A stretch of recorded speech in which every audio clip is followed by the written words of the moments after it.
नमस्कार मित्रों, ज्योतिष मुद्रा चैनल पे आपका हार्दिक स्वागत है। आज हम चर्चा करेंगे शुभ ग्रह और अशुभ ग्रह। इसके बिना ज्योतिष में कोई प्रेडिक्शन नहीं की जा सकती। आशा करते हैं आपने अभी तक हमारा चैनल सब्सक्राइब कर लिया होगा। अगर आपने चैनल सब्सक्राइब नहीं किया तो हमारा चैनल सब्सक्राइब जरूर करें। आइए जानते हैं ग्रह कब शुभ और कब अशुभ फल देता है। तो प्रथम हम पढ़ेंगे नैसर्गिक शुभ और नैसर्गिक अशुभ ग्रह। किसी भी कुंडली में बृहस्पति और शुक्र इनको हमेशा शुभ फल देने वाला माना गया है। यह नैसर्गिक की बात हो रही है, जो प्राकृतिक है। प्राकृतिक रूप से गुरु और शुक्र को शुभ फलदायक ग्रह माना गया है। 9 में से सिर्फ 2 ही ग्रह माने गए नैसर्गिक तौर पे शुभ, और सूर्य, मंगल, राहु, शनि, केतु इनको नैसर्गिक तौर पे पाप फल देने वाला ग्रह माना गया है। अब इसके बाद है हमारे पास बुध। बुध जो है उस पे संगति का बहुत असर पड़ता है। तो बुध यदि शुभ ग्रहों के सानिध्य में, शुभ ग्रहों के साथ उसका संबंध है, तो बुध को शुभ ग्रह माना गया है। यदि बुध अशुभ ग्रहों के साथ स्थित है या दृष्ट है, तो अशुभ के साथ बुध अशुभ है और शुभ के साथ बुध को शुभ ग्रह माना गया। पूर्ण बली चंद्रमा को शुभ ग्रह माना गया है। चंद्रमा जो पूर्णमासी का चंद्रमा होता है उसको शुभ ग्रह माना गया है। और चंद्रमा जैसे जैसे घटता जाता है, जब बिल्कुल कमजोर हो जाता है, तो उसको अशुभ ग्रह माना गया है। तो आप सिंपल, मैं आपको कैलकुलेशन बताता हूँ। सूर्य से 2 घर आगे और 2 घर पीछे तक आप मान लीजिए चंद्रमा कमजोर है, अन्यथा चंद्रमा बली होगा और बली चंद्रमा शुभ ग्रह है। तो प्राकृतिक तौर पे शुभ और अशुभ ग्रह हमने समझ लिए हैं। बृहस्पति और शुक्र प्राकृतिक रूप से, नैसर्गिक रूप से शुभ ग्रह हैं। सूर्य, चंद्रमा, सूर्य, मंगल, राहु, शनि, केतु ये प्राकृतिक रूप से अशुभ ग्रह हैं। इसके अलावा चंद्रमा और बुध के बारे में हमने जाना। अब परिस्थितिवश कई बार क्या होता है, हम कहते हैं ये बड़ा शरीफ व्यक्ति था, लेकिन ये ऐसे काम क्यों कर रहे हैं। तो ग्रहों को भी सिर्फ प्राकृतिक रूप से और शुभ और अशुभ जान लेने से हमें ज्योतिष समझ में नहीं आएगी। नहीं तो हर कुंडली में हमें पता लग जाता कौन सा ग्रह शुभ फल दे रहा है, कौन सा अशुभ। तो प्रत्येक लगन के अनुसार भी शुभ और अशुभ ग्रह होते हैं। फिर उनको मिला के नैसर्गिक के साथ हम फलादेश करते हैं। तो लग्नानुसार शुभ और अशुभ ग्रह। तो 1, 5, 9 प्रथम, पंचम और नवम ये जो स्थान है, इनको त्रिकोण स्थान की संज्ञा दी गई है। अब कुछ जो है देवज्ञ, जो कुछ ज्योतिषी हैं, जो लगन को त्रिकोण में नहीं गिनते, लेकिन त्रिकोण 3 से ही बना है। तो ज्यादातर लोगों का मत है कि त्रिकोण में लगन को भी गिनना चाहिए। तो 1, 5, 9 ये स्थान त्रिकोण स्थान कहलाते हैं और इनके स्वामी हमेशा शुभ फलदायक माने गए हैं। इनको लक्ष्मी स्थान भी कहा जाता है। तो 1, 5, 9 के स्वामी लग्नेश, पंचमेश, नवमेश किसी भी कुंडली में लग्नानुसार शुभ ग्रह माने गए हैं। इसको हम धर्म त्रिकोण भी कहते हैं। अब आते हैं केंद्र के बारे में। केंद्र के स्वामी जो हैं, आप ऐसे मान लीजिए सम हो जाते हैं। तो यदि पाप ग्रह केंद्र के स्वामी बनते हैं, तो वो अपना पाप फल छोड़ देंगे। अब कोई पापी अगर अपना पाप फल कर्म छोड़ दे, तो एक तरीके से वो शुभ हो गया। तो हम यहाँ ये नहीं कहेंगे कि केंद्र के स्वामी यदि पाप ग्रह हैं तो वो शुभ फल देंगे। यहाँ थोड़ा लोगों में भ्रम है। केंद्र के स्वामी यदि पाप ग्रह हैं, यानी कि पाप ग्रह यदि केंद्र के स्वामी हैं, 1, 4, 7, 10 स्थानों के स्वामी हैं, तो वो पाप फल नहीं देंगे। अब शुभ देंगे अशुभ देंगे, इसका निर्णय उन ग्रहों की दूसरी राशि के ऊपर निर्भर करेगा। ठीक है। तो जैसे मान लीजिए वृष लगन की कुंडली है, तो यहाँ पे शनि जो है केंद्र का भी स्वामी हो गया, 2, 5, 8, 11। तो दशम स्थान का स्वामी हो गया और त्रिकोण का भी स्वामी हो गया। नवमेश भी हो गया और दशमेश भी। तो दशमेश होने के नाते तो वो सम हो गया, लेकिन उसकी दूसरी राशि त्रिकोण में पड़ रही है और त्रिकोण के स्वामी हमेशा शुभ फलदायक होते हैं, इसलिए शनि इस कुंडली में शुभ ग्रह माना जाए। लेकिन यदि किसी ग्रह की एक राशि जैसे कर्क लगन के ऊपर हम विचार करें तो 4 लगन हो गया, 7 चौथा घर, 7वां घर दशम स्थान और जो 8वां घर है वहां पे कुंभ राशि आएगी। तो कर्क लगन की कुंडली में शनि जो है केंद्र का स्वामी हो गया, 7वें घर का स्वामी हो गया ना, और तो इसके कारण तो वो सम हो गया। अब उसकी दूसरी राशि 8वें घर में पड़ती है, अभी आगे हम पढ़ेंगे 8वें घर को शुभ नहीं माना गया। तो कर्क लगन की कुंडली में शनि केंद्र के स्वामी होने के कारण शुभ फल देगा ऐसा नहीं कह सकते, क्योंकि उसकी दूसरी राशि शुभ भाव में नहीं पड़ रही। तो आप ये ना कहें कि केंद्र के स्वामी यदि पाप ग्रह हैं तो वो शुभ फल देंगे, वो पाप फल नहीं देंगे। तो उनका फल कैसा होगा, उनकी दूसरी राशि पर निर्भर करेगा। इसी प्रकार शुभ ग्रह यदि केंद्र के स्वामी होते हैं, सौम्य ग्रह यदि केंद्र के स्वामी होते हैं तो वो शुभ फल नहीं देंगे। अब कोई साधु अपनी जो अच्छे गुण हैं उनको छोड़ दें तो यह अच्छी बात नहीं है। तो केंद्र के स्वामी यदि शुभ ग्रह हो जाएं तो शुभ फल नहीं देंगे। तो अब वो किस प्रकार के फल देंगे, अशुभ देंगे या वो सम रह जाएंगे, ये उनकी दूसरी राशि पे निर्भर करेगा। तो केंद्र के स्वामी यदि अशुभ ग्रह हैं तो अशुभ फल नहीं देंगे, शुभ ग्रह हैं तो शुभ फल नहीं देंगे। इनके फलों का निर्णय हम इनके जो दूसरी राशि किस भाव में पड़ती है उस पर विचार करके आगे कहेंगे। आगे इसके बारे में और नियम है। अब इनमें एक और सिद्धांत होता है, त्रिकोण के जो स्वामी हैं 1, 5, 9 ये उत्तरोत्तर बली होते हैं, यानी कि लग्नेश से पंचमेश बली, पंचमेश से नवमेश बली। और इसी प्रकार केंद्र के स्वामी भी उत्तरोत्तर बली होते हैं, यानी कि प्रथम केंद्र लगन से चतुर्थेश, चतुर्थेश से सप्तमेश और सप्तमेश से दशमेश ज्यादा बली होता है। अब जब शुभ ग्रह केंद्र के स्वामी होके शुभ फल नहीं देते तो इसको एक दोष माना गया, इसको हम कहते हैं केंद्राधिपति दोष। तो केंद्राधिपति दोष गुरु और शुक्र को सबसे ज्यादा लगता है, उसके बाद बुध का नंबर आता है और इसके बाद आगे हम विचार करेंगे द्वितीय स्थान, अष्टम स्थान और द्वादश स्थान 2, 8, 12 इनके स्वामी सम माने गए हैं, यानी कि ना तो शुभ फल और ना अशुभ फल। तो इनके फल कैसे कहेंगे, हर ग्रह की 2 राशि होती है सूर्य चंद्रमा को छोड़ के, तो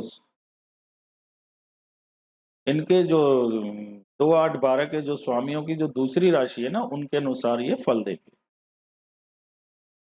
जैसे मान लीजिए धनु लगन की कुंडली है तो वहां शनि की जो राशि है, एक राशि दूसरे भाव में पड़ रही है, दूसरी राशि तीसरे भाव में पड़ रही है। तो दूसरे भाव का स्वामी होने के कारण शनि सम हो गया, लेकिन तीसरे घर में उसकी राशि कुंभ पड़ रही है। तो अभी हम आगे के बारे में जानेंगे। 3, 6, 11 जो है ये स्थान के स्वामी भी शुभ फलदायक नहीं होते, तो शनि इस कुंडली में अशुभ फल देगा, क्योंकि दूसरे घर का स्वामी होने के कारण वो सम हो गया, लेकिन उसकी दूसरी राशि तीसरे घर में पड़ रही है जो कि एक अशुभ स्थान। तो ऐसी कुंडली में शनि अशुभ फल देगा, धनु लगन की कुंडली। तो 2, 8, 12 के स्वामी सम ग्रह हैं, इनका फल कथन इनके जो स्वामी हैं उनकी दूसरी राशि के हिसाब से किया जाएगा। अगर उनकी दूसरी राशि शुभ स्थानों में है तो ये शुभ फल देंगे, अन्यथा अशुभ फल देंगे। इसमें जो है उत्तरोत्तर बलि का नियम इसमें भी है, लेकिन विपरीत दिशा में। द्वितीय स्थान से ज्यादा बलि द्वादश और द्वादश से ज्यादा बलि अष्टम। अब आइए अष्टम भाव के बारे में विचार करते हैं।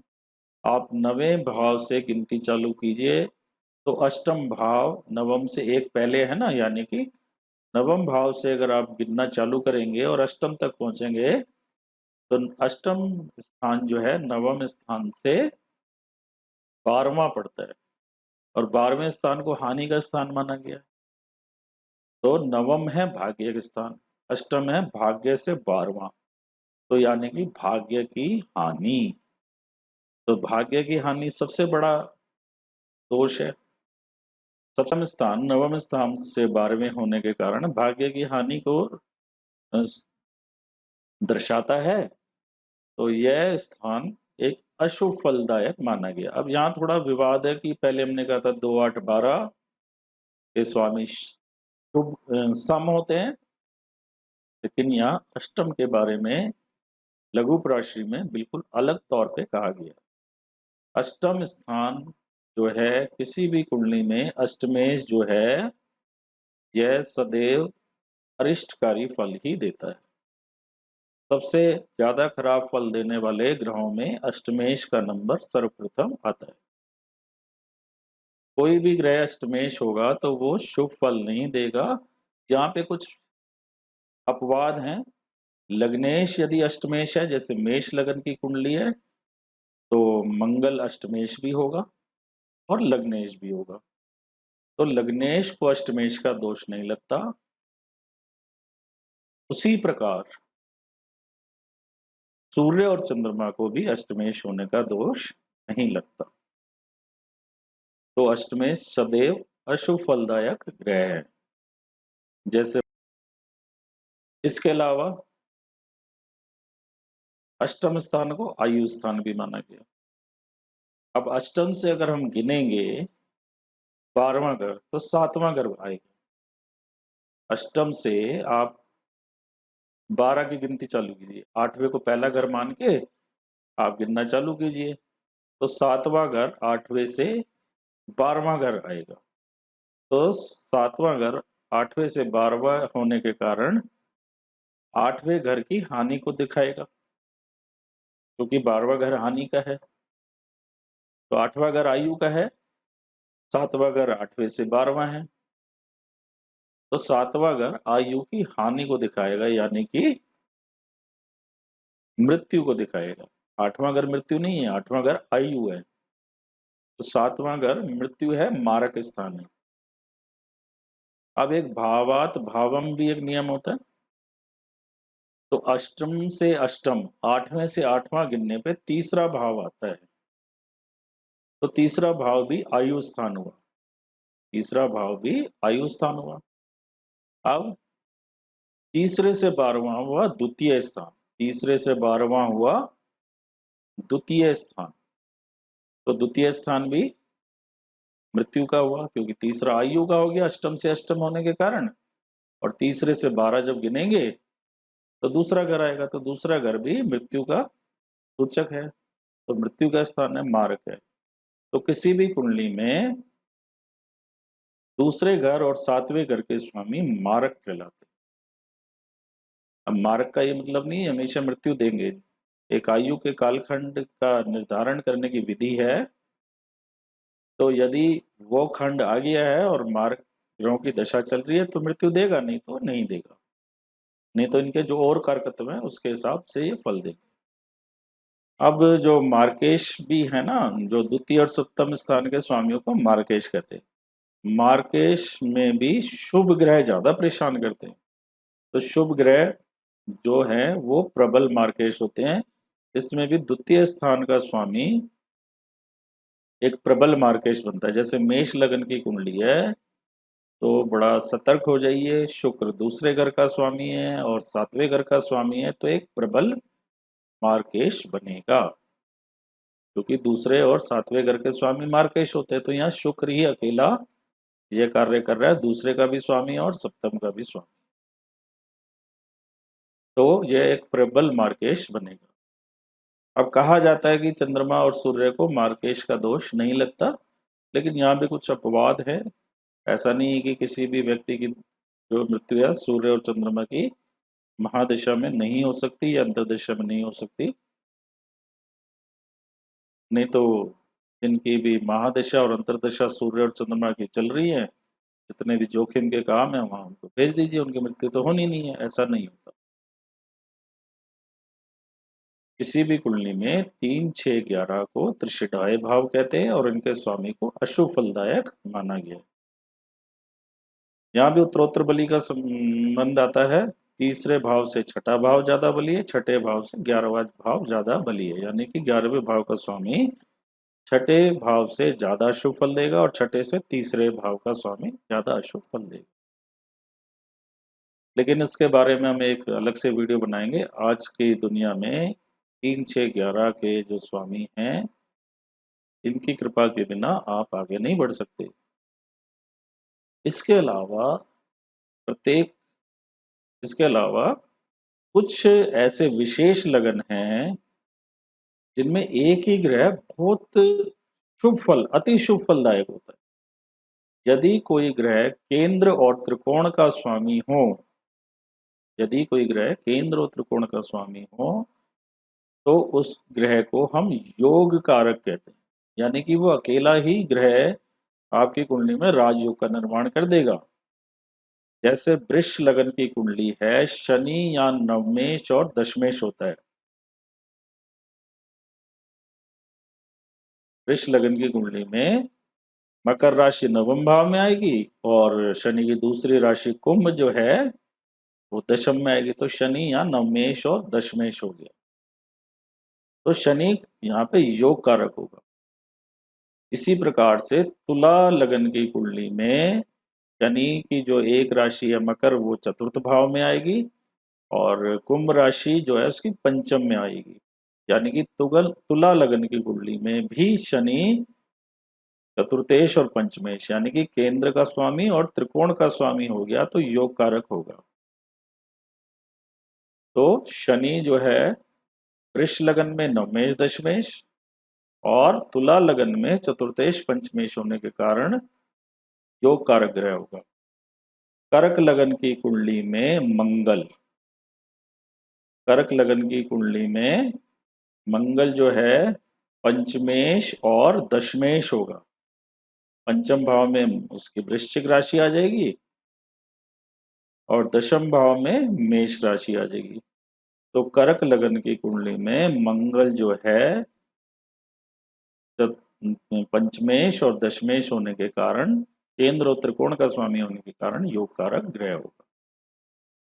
अब सिंह लगन की कुंडली में, सिंह लगन की कुंडली में जो है चौथे घर में वृश्चिक राशि होगी और नवम भाव में मेष राशि होगी, दोनों मंगल की राशि है। यानी कि कर्क लगन सिंह लगन की कुंडली में मंगल जो है चतुर्थेश और नवमेश हो गया, केंद्र और त्रिकोण का स्वामी हो गया। तो सिंह लगन की कुंडली में भी मंगल जो है योग कारक ग्रह होगा। मकर लगन की कुंडली में दशम भाव में तुला राशि होगी और पंचम भाव में वृष राशि होगी। तो मकर लगन की कुंडली में शुक्र जो है पंचमेश और दशमेश यानी कि केंद्र और त्रिकोण का स्वामी हो गया, तो योग कारक हो गया। और कुंभ लगन की कुंडली में भी शुक्र योग कारक बनेगा। कुंभ लगन की कुंडली में जो शनि है, कुंभ लगन की कुंडली में शुक्र कहाँ कहाँ का स्वामी होगा? चतुर्थ भाव का और नवम भाव का। तो कुंभ लगन की कुंडली में भी शुक्र जो है केंद्र और त्रिकोण का स्वामी होने के कारण योग कारक ग्रह होगा। तो ऐसा सिर्फ कुछ लग्नों में है, 6 लगन में, 2 इसमें से शुक्र की लगन है। शुक्र की लगन में शनि जो है, जिन लगन का स्वामी शुक्र होता है वृष और तुला, वहां शनि योग कारक होता है। जिन लगन का स्वामी शनि है यानी कि मकर लगन और कुंभ लगन, वहां पे शुक्र योग कारक है और कर्क और सिंह लगन में मंगल योग कारक होता है। तो मंगल, शनि और शुक्र ये ही योग कारक होते हैं। ऐसा नहीं कि बाकी कुंडली में योग कारक नहीं बनेंगे, लेकिन केवल अकेला ग्रह योग कारक ग्रह तभी बनता है जब वो केंद्र और त्रिकोण दोनों का स्वामी हो।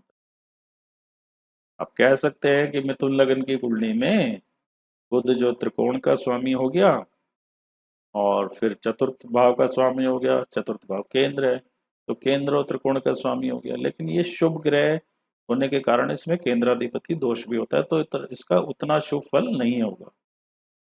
तो खास तौर पे शनि, शुक्र और मंगल को इन लग्नों में योग कारक ग्रह माना गया है।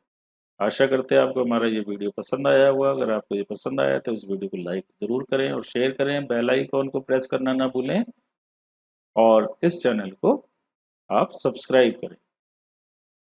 ज्योतिष मंत्रा चैनल से जुड़े रहने के लिए धन्यवाद।